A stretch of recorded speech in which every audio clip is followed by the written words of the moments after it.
This week's episode is dedicated to my mom and dad. They tried, bless them.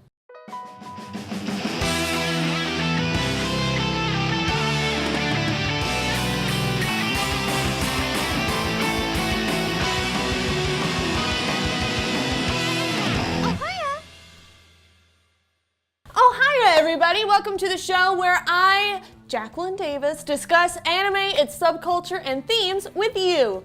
Although anime is really just standard animation that happens to come out of Japan, it does have specific terms and tropes unique to it and its fandoms. You guessed it, this week's episode is a crash course in anime. Well, anime in America. You're welcome.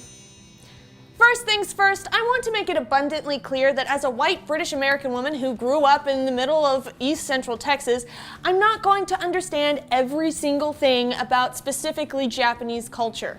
The thing about languages and cultures is that there is always going to be intricacies and in-jokes that you won't really be able to understand unless you grew up in that culture. And cultures can even apply to the time period someone grew up in, not just geography. Don't believe me? Try explaining memes to your grandma. See how that goes. Just anywhere in the desktop. Desktop meaning the whole screen? Anywhere on the screen. Hold the left, roll the right. It's holding. Secondly, anime itself is not a genre. It's an animated medium defined by where it's created. In fact, the word anime is just Japanese for animation. As such, its shows, films, and games can all fall into the same genres and subgenres like sci-fi horror, and anything else like what we have in the West. The same goes for manga, aka comic books. Also, FYI, Japanese does not have a plural form, so it would still just be anime and manga if there's more than one, just to let you know. That said, there are some classifications and tropes that are specific to the medium that come from Japanese culture more than anime. Two terms that will probably pop up fairly frequently for you are shoujo and shonen. These both refer to anime and manga that are marketed to young audiences, shoujo to female audiences and shonen to male. Sailor Moon is an example of shoujo, while One Piece is shonen. However, neither shoujo or shonen can really be defined as a genre on their own, as either can also be sci-fi, comedy, slice of life, you get the picture. They both literally translate to young woman and young man, respectively.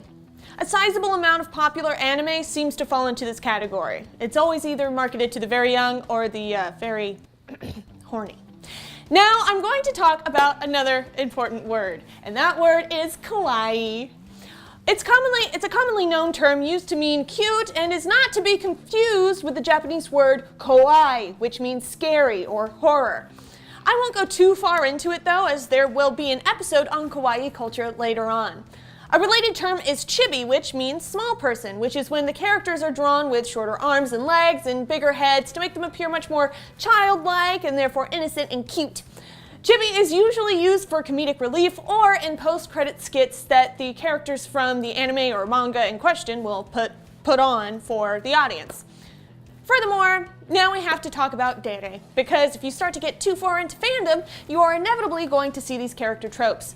While knowing these terms aren't at all vital to enjoying a good anime, or a bad one, if that's what you're into, it will make things much less confusing when you, as a person who enjoys anime, inevitably run into that anime fan.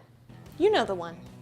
Anyway, dere is a way of classifying types of anime characters, generally female ones and usually the love interests, although not always.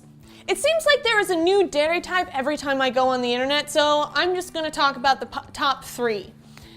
Dere comes from the word dere dere in Japanese, which means sweet or loving, and is a classification of its own. Generally, the dere dere character is just nice and likes the main character from the get-go. Moving on, we have the tsundere, which is a combo of the Japanese words pointed and sweet.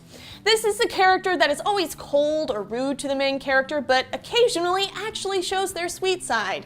In other words, the "it's not like I like you or anything" character. And next we have the yandere. Again, very well known. The yandere is the character that seems to be the dere dere at the very beginning, but things go from 0 to 100 real quick with this character. The I really just like you so much, senpai. Who is that member of the opposite sex? I will murder them to death type of character. This character is especially applied to female characters more than the male ones, especially cute characters as a sort of irony. While there are guy characters like this, most people just call them what they are: creeps.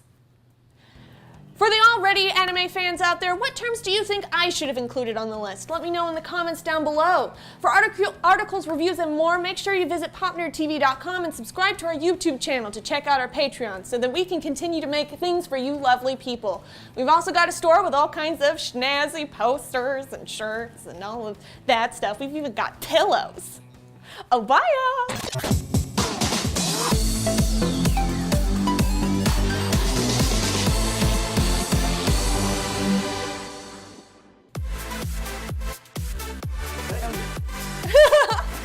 One me for one. Ha ha.